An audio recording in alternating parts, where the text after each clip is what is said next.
Berhenti! Kalian jangan berantem dong. Ada masalah apa sih? Emang gak bisa diselesaikan secara kekeluargaan?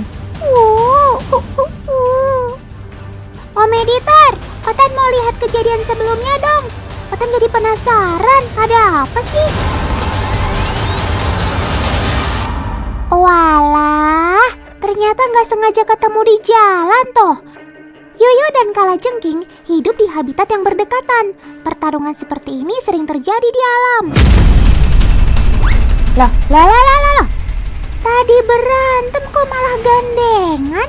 Eits, ini bukan gandengan ya teman, tapi adalah bentuk pertahanan diri. Dua hewan bercangkang keras ini sama-sama punya capit. Capit ini sama-sama digunakan untuk bertahan hidup. Selain capit, Kalajengking punya senjata lain yang mematikan. Apa hayo? Ya, 100 racun yang ada di ujung ekornya. Racun hanya digunakan jika Kalajengking bertemu lawan yang sulit untuk dilumpuhkan hanya dengan capit. Kalajengking mulai berusaha menyengat Yoyo alias kepiting air tawar. Untung saja Yoyo punya cangkang yang keras, sehingga menyulitkan Kalajengking untuk menyuntikkan racun. Besok-besok kalau lihat Kalajengking, kamu mending langsung kabur ya. Jangan dekat-dekat lagi.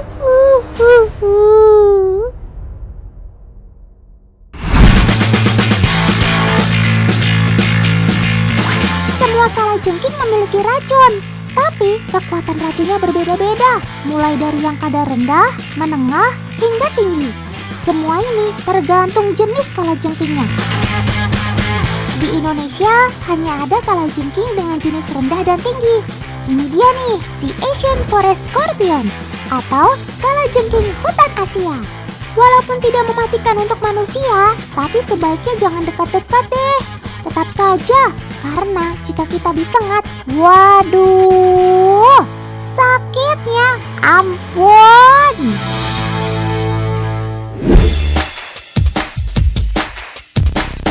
Kakak Wijil, bantuin Otan untuk tahu seberapa berbahaya racun Kalajengking dong.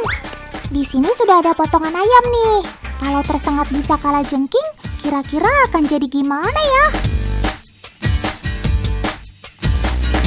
Nah, sudah disengat tuh. Secara kasat mata sih memang gak kelihatan bedanya ya teman-teman. Tapi kalau dirasakan teksturnya ternyata berbeda. Bagian yang sudah terkena sengatan Kalajengking, teksturnya menjadi lebih keras.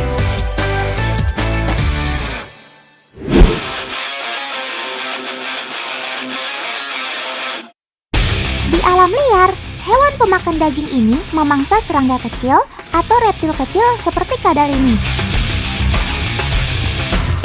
Aduh sob, hei kadal, kamu datang di saat yang tidak tepat nih. Sepertinya si Kalajengking lagi lapar tuh. Walau memiliki racun yang sangat ampuh, tapi Kalajengking tidak akan langsung menyerang dengan racunnya. Selama lawannya bisa dikalahkan cukup dengan kedua capitnya, maka ia tidak akan menyengat seperti sekarang ini.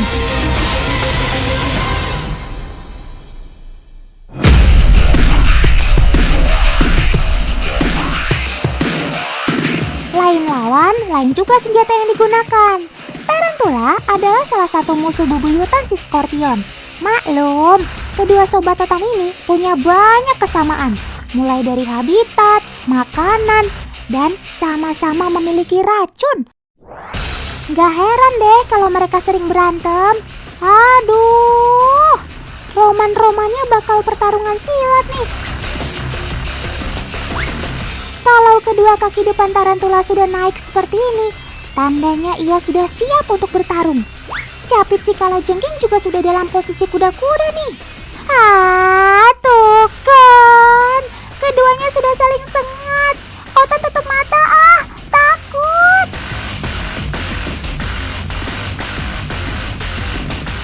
Tidak, ternyata sengatan dan kekuatan capit Kalajengking sanggup menghentikan serangan tarantula. Racun yang dimiliki Kalajengking lebih kuat daripada racun tarantula. Makanya, hanya dengan sekali serangan, tarantula sudah dibuat tak berdaya. Kasihan.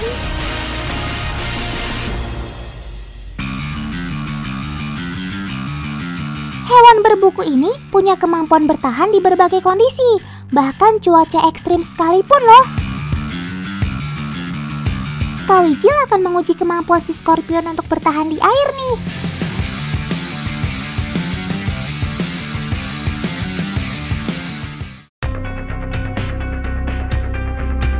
Pertama, Sobat Totan ini mencelupkan capit dan kepalanya untuk beradaptasi. Kalau sudah terbiasa, langsung nyebur deh. Wah, ternyata benar teori yang bilang kalau kalajengking bisa bertahan di berbagai medan, bisa beradaptasi dengan cepat. Hewan dari keluarga Arthropoda ini memang tidak bisa berenang, tapi bisa berjalan dengan baik di dalam air untuk mencari makanannya. Menurut penelitian, kalajengking bahkan bisa bertahan di dalam air hingga 48 jam loh. Wait, waduh, hati-hati kepleset sob. Walau sudah cek ombak, ternyata kamu masih bisa salah perkiraan ya sob, sampai terbawa arus gitu. Tapi dengan cepat, Sobat Totan ini beradaptasi. Tuh lihat, dia langsung berenang melawan arus supaya nggak tergulung lagi. Hati-hati ya sob. Nggak semua hewan bisa berjalan di air dengan dasar yang berpasir halus seperti ini loh. Emang dasar keren maksimal kamu sob. Kamu bisa menjaga keseimbangan dengan baik. Cakep.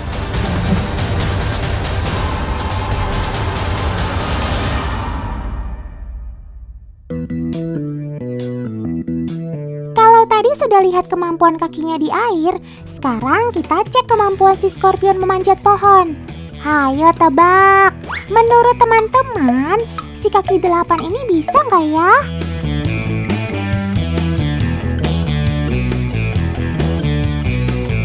Wah, ternyata bisa. Cakep. Kemampuan memanjat ini digunakan untuk mencari makan di atas tebing ataupun pepohonan yang tinggi. Dan tentu saja, keahliannya ini juga dipakai untuk mencari tempat berlindung. Di kakinya terdapat penjepit kecil yang memudahkan mereka untuk memanjat di permukaan yang kasar seperti pohon ini. Walaupun pohonnya berlumut, cengkeraman kakinya kuat.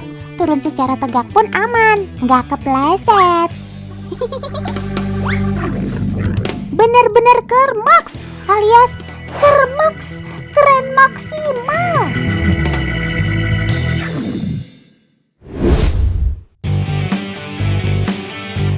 Di dunia terdapat 2000 jenis kalajengking loh. Semuanya memiliki racun, mulai dari yang kadarnya rendah, menengah, hingga tinggi.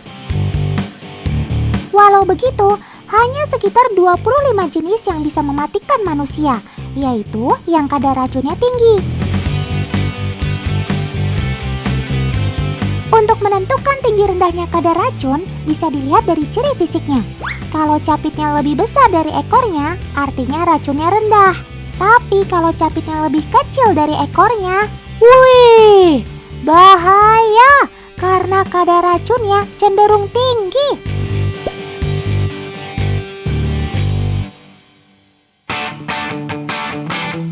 Nah, Kak Wijil mau bantuin Notan buat kenalin jenis kalajengking lainnya nih. Yang pertama ada kalajengking Israel, atau dalam bahasa ilmiahnya Leisurus quinquestriatus.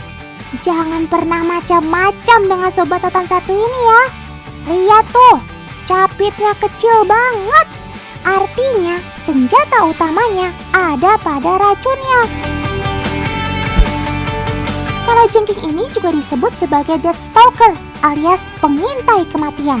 Ih, jangan dekat-dekat Otan Sob, Otan takut. Jenis yang kedua ini namanya Parabutus transvalicus. Sobat Totan ini berasal dari Afrika Selatan. Yang menarik dari kalajengking ini, ia tidak menyuntikkan racunnya, tapi menyemburkannya hingga jarak 1 meter. Racunnya pun tingkat tinggi. Ih, serem!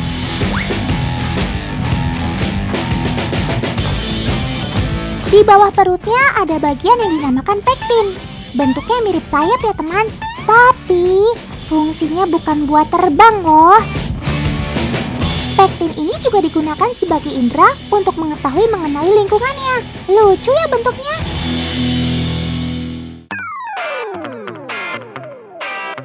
Nah, kalau ini namanya Lycas mucronatus. Jenis ini bisa ditemukan di Indonesia. Racunnya tingkat 3 alias menengah. Besar badannya hanya bisa sampai 8 cm saja teman.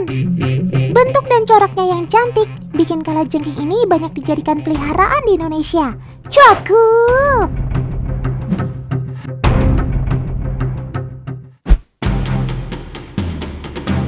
Teman di rumah udah tahu dong kalau beberapa jenis kalajengking bisa menyala dalam gelap. Cara lihatnya bukan pakai lampu biasa, tapi pakai lampu ultraviolet. Otat mau lihat dong Kak Wijil. Kira-kira yang mana ya yang nyalanya paling terang dari keempat kalajengking yang tadi Otan bahas? Siap? Matiin lampunya dulu dong. Ternyata sama terangnya ya. Hanya saja ada yang ekornya lebih gelap. Teorinya, kalajengking yang berwarna lebih gelap akan lebih terang cahayanya ketika disinari lampu ultraviolet. Cahaya ini bukan dihasilkan oleh si skorpion teman. Cangkang atau karapas skorpion dapat menyimpan cahaya. Cahaya itu dipantulkan kembali ketika ada sinar UV. Para peneliti memperkirakan cahaya yang keluar dari badan hewan pemangsa ini bertujuan untuk ancaman bagi pemangsanya dan juga untuk mencari kawanannya. Wah, cantik bener ya bisa nyala gitu.